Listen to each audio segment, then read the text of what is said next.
Hello, I am Pankaj Sharma from PM Expert. In this video, we build an intuitive understanding of the theory of production in managerial economics. Production turns inputs into outputs. We use workers, machines, and materials to make finished goods. Think of it like a recipe. Inputs go into a process, and outputs come out. We summarize this with a production function. Q equals F of L comma K, where Q is output, L is labor, and K is capital. Economists separate time into the short run and the long run. In the short run, at least one input is fixed, often capital. You can hire more labor quickly, but cannot add machines overnight. In the long run, all inputs can change. You can add both workers and machines.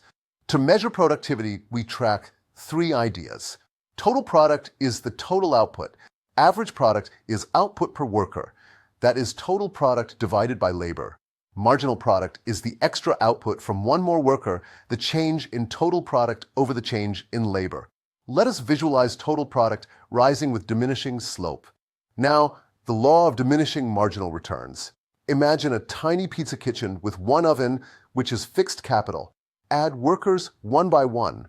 Output initially rises quickly, but eventually each extra worker adds less than the previous one because they get in each other's way. We will add workers and track total and marginal product. In the long run, we can scale all inputs together. Three patterns can occur. Increasing returns to scale, double inputs, and output more than doubles. Constant returns to scale, double inputs, and output exactly doubles. Decreasing returns to scale, double inputs, and output less than doubles. Let us connect the concepts. Average product equals total product over labor, and marginal product equals the change in total product for one more unit of labor. Diminishing marginal product in the short run arises because capital is fixed.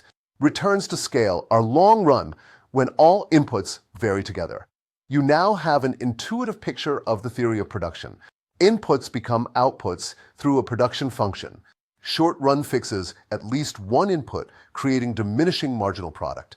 Long-run scaling of all inputs leads to returns to scale. Thanks for watching from PM Expert.